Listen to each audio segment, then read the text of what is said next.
हमने कहा काम कर लिए। हमारा सौभाग्य जो आज हमने एक पैक पी ली, हमारा सौभाग्य। क्यों होता है ऐसा? क्योंकि हमारी बुद्धि जिन जिन कारणों से भ्रमित हो, वह कारण आज इस दुनिया में बहुत उपलब्ध हैं, लेकिन ये कारण कहीं पर भी उपलब्ध नहीं है। कौन इनको पढ़ने वाला, कौन इनको समझने वाला? कौन पढ़े सुरधर्मेव सस्यमण हवे। ये सब इंद्रधनुष के समान चंचल हैं, और हमारी बुद्धि अगर ऐसी चंचल बनी रही तो आचार्य कहते हैं सबसे ज्यादा नाश का कारण है बुद्धि का भ्रम, और बुद्धि का भ्रम उत्पन्न होता है ऐसे नशीले पदार्थों से। जिस द्वारिका का नाश करने का कारण वह नशा बन गया, वो शराब बन गई, उसी जीवन को नाश करने का कारण भी वह शराब बन जाती है। लेकिन आप लोग सावधान रहना, आज जो बच्चों को हॉस्टल में जो आप लोग पढ़ाते हो, और बच्चों को स्कूल और कॉलेजों में जो आपको पढ़ाया जाता है, धीरे धीरे अब ये प्रचार होता चला जा रहा है और ये अभ्यास कराया जाता है कि बच्चों को थोड़ा थोड़ा सा वह एल्कोहल वह सब स्कूलों में दिया जाने लगा है। क्योंकि अगर आप थोड़ा थोड़ा पियोगे तो आपको उसकी आदत बन जाएगी, और आपको अगर एक बार आदत बन जाएगी तो फिर आपके लिए उससे कोई नुकसान नहीं होगा। इस प्रकार के आर्टिकल भी आपको पढ़ने को मिल जाएंगे। बुद्धि का भ्रम इस तरह से बढ़ता चला जा रहा है कि अब हम उसे रोकने में असमर्थ हो गए, अपनी पीढ़ियों को समझाने में असमर्थ हो गए, अपने बच्चों को समझाने में असमर्थ हो गए। तुम्हारे बच्चे तुमसे कहेंगे, अगर तुमने उनसे मना किया बेटा कभी भी मत पीना, वो बच्चा कंप्यूटर के युग में पढ़ता है, इतना इंटेलिजेंट होता है, तुमसे कहेगा माँ किसने कह दिया शराब पीने से नशा आता है? किसने कह दिया? अरे वो तो देसी शराब होती होगी, ठर्रा उससे नशा आता है, विदेशी से नहीं आता है। ज्यादा पी लो उससे आता है, एक ढक्कन पीने से क्या बिगड़ता है? आपके लिए जब वो बच्चा आपको समझाएगा, आप उसे क्या जवाब देंगे? आज हर व्यक्ति परेशान है। और अभी हमने एक आर्टिकल पढ़ा और उसमें भी ये लिखा था कि अगर आप शराब से दूर रहें तो ये बहुत अच्छा है, लेकिन आर्टिकल लिखने वालों को सब तरह की बातें लिखनी पड़ती हैं, क्योंकि नहीं पीने वालों से पीने वालों की संख्या ज्यादा है। और किसी को वह इस प्रकार से मना कर दें तो आज का व्यक्ति मान नहीं सकता, उसे कारण चाहिए। क्यों? अगर आपने कहा बेटा अपना धर्म ऐसा नहीं कहता, मैं नहीं मानता किसी धर्म को, धर्मनिरपेक्ष राज्य में जी रहे हैं, और आप जो है उस धर्म की बात कर रहे हैं। उस आर्टिकल लिखने वाले व्यक्ति को भी ये लिखना पड़ा कि यदि आपका धर्म, समाज और संस्कृति पर विश्वास है तो आप इससे दूर रहें। पहली बात उसने ये लिखी। और दूसरी बात फिर लिखनी पड़ती है, अगर आपको फिर भी पीने की लत पड़ी है तो आप अपने आप को कंट्रोल में रख करके पिए।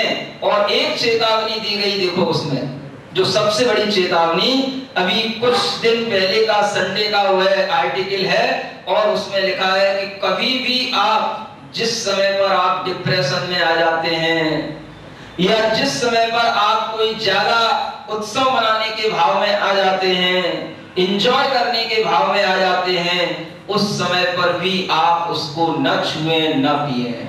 बताओ, आदमी दो ही क्षणों पर पीता है, या तो जब उसे कोई बहुत अच्छा एंजॉय करना हो, या फिर जब कोई वो बिल्कुल गम में डूब गया हो।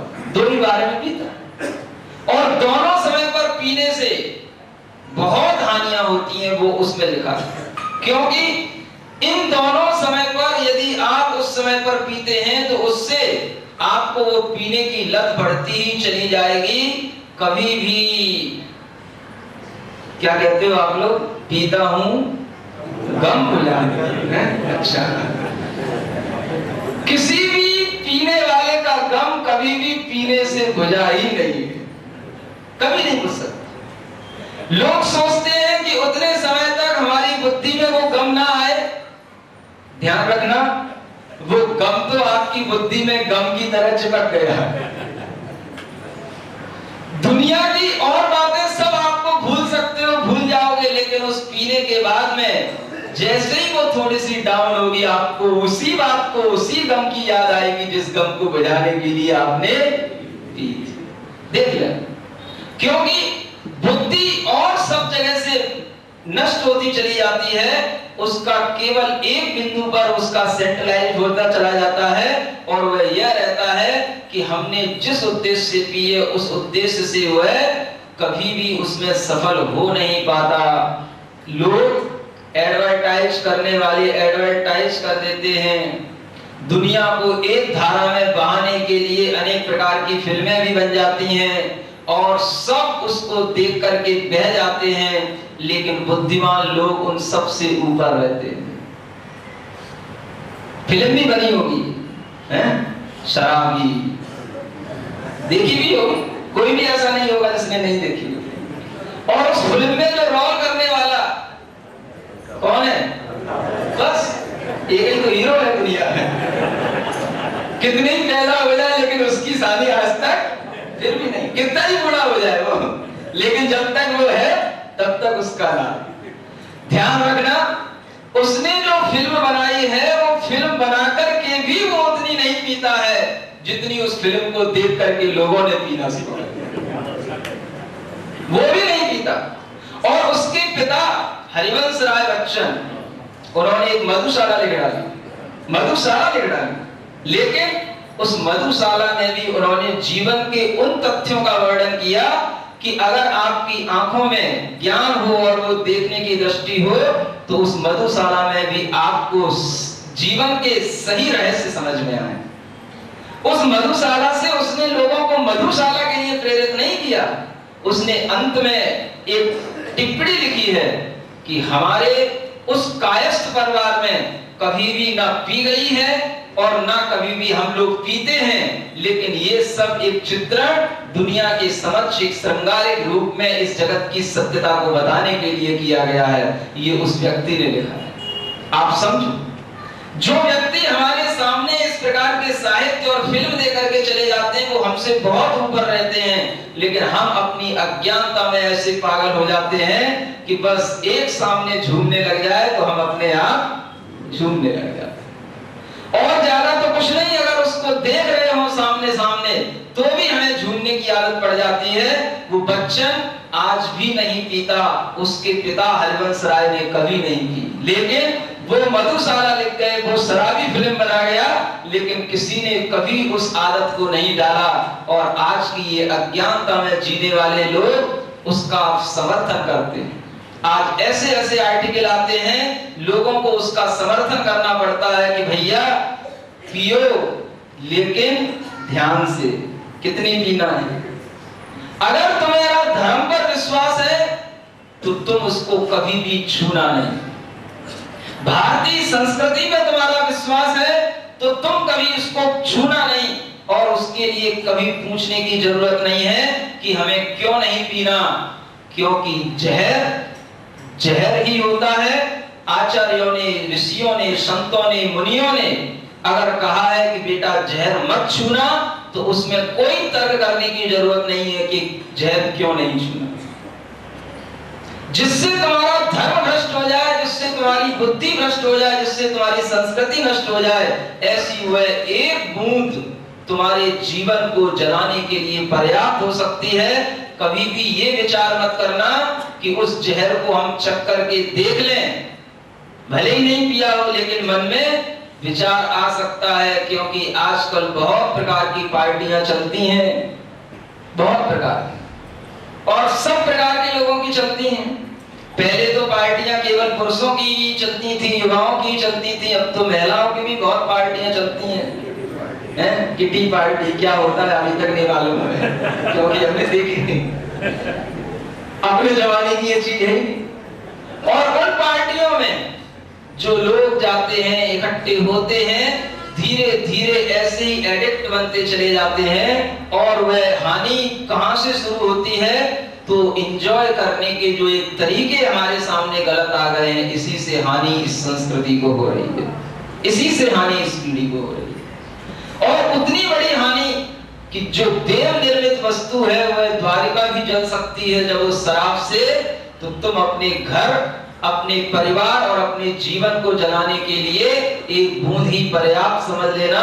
कभी भी उस जहर को चखने की इच्छा मत करना, क्योंकि तुम्हारे लिए जिस धर्म में तुम जी रहे हो, जिस संस्कृति में जी रहे हो, उसमें पहले से ही मना किया गया है कि धर्म, संस्कृति और समाज पर अगर तुम्हें विश्वास है तो तुम उससे दूर रहो, दूर रहो।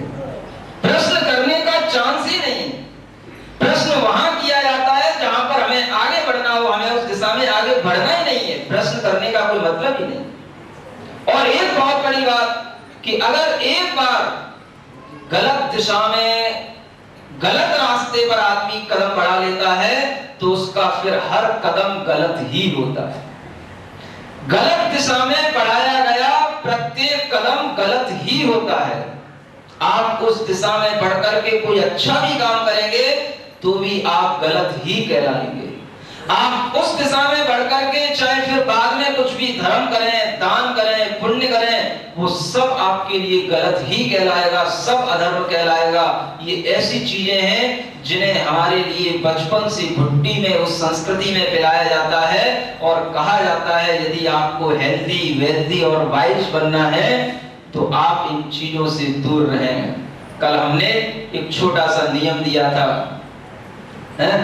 कितनी माओं ने पाला, कितने पिताओं ने पाला, है?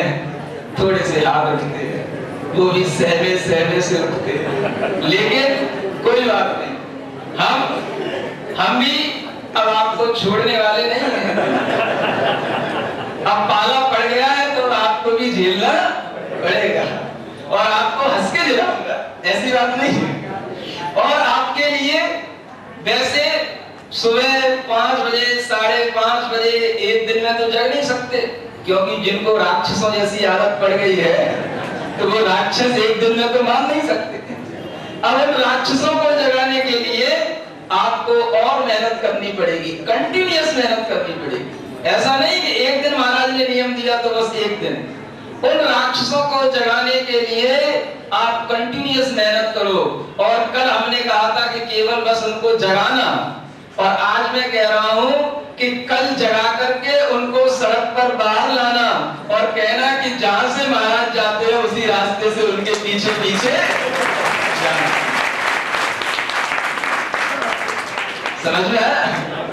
सुबह 5:30 बजे जिस रास्ते से महाराज जाए उन्हीं के पीछे पीछे जाना। देखूंगा मैं कितनी माओं ने अपने बेटों को जगाया है और उन राक्षसों को मानव बनाने के लिए प्रेरित किया है। करो। ये एक ऐसा तुम्हें पॉइंट बता रहा हूं, इसी से तुम्हारे लिए बहुत संस्कृति की अच्छी शुरुआत, और इसी से तुम्हारे लिए बच्चों के सुधरने की शुरुआत, और इसी से तुम्हारे लिए उन बच्चों के विकास की शुरुआत होने वाली है। ये चीज छोटी लग सकती है लेकिन इसके फायदे बहुत बड़े बड़े। केवल बस एक अभ्यास अभी जारी रहना है और धीरे धीरे बढ़ना है। और आज बढ़ोतरी लेते हुए हम सिर्फ इतना कह रहे हैं कि अभी तक तो आपने, आज हो सकता है जगा भी दिया हो, घर के अंदर उठा के बैठा दिया हो, वो फिर पट्टा सो गया हो। अब क्या कर सकते हैं? माँ ने जगा दिया, पिता ने जगा दिया, वो बेटा फिर सो गया। लेकिन उस पट्टे से फिर कहना कि जाओ, बाहर निकल करके जाओ और महाराज के साथ जहां तक महाराज जाते वहां तक सैर करके आओ, उसको सैर कराना। और ये हो सकता है कि वह 1-2 दिन अगर उठने के लिए तैयार हो जाएगा तो फिर वह जिंदगी भर वह उसका जीवन उठ सकता है, क्योंकि सुबह उठने से ही जिंदगी में उठाव आएगा और वह जिंदगी का उठाव आपके इस प्रयास से संभव है। इसलिए आपका समय हो गया है इस भावना को, जो हम कल भी पढ़े थे आज भी हम पढ़ रहे हैं, क्योंकि एक शब्द जो कल छूट गया था उसकी व्याख्या रह गई थी। अंतिम तो जान उसी में थी, सुर धर्म में सस्यम न हवे। हम विचार करें, दुनिया में हमें जितनी भी सुंदरताएं और जितने भी मत अहंकार की चीजें दिखती हैं वो सब एक छोटे से शॉर्ट टाइम लिमिट के लिए हैं। उसके बाद में वो सब ऐसे ही उड़ जाती हैं हमारे सामने से जैसे वह इंद्रधनुष देखते देखते विलीन हो जाता है, हमें पता नहीं पड़ता कहाँ गया, हमारे सामने अंधकार आ जाता है। हम सबके लिए ये सब चीजें इसी प्रकार की हैं। ऐसी भावना करते हुए आज चिंतन करना गुरु महावीर भगवान की।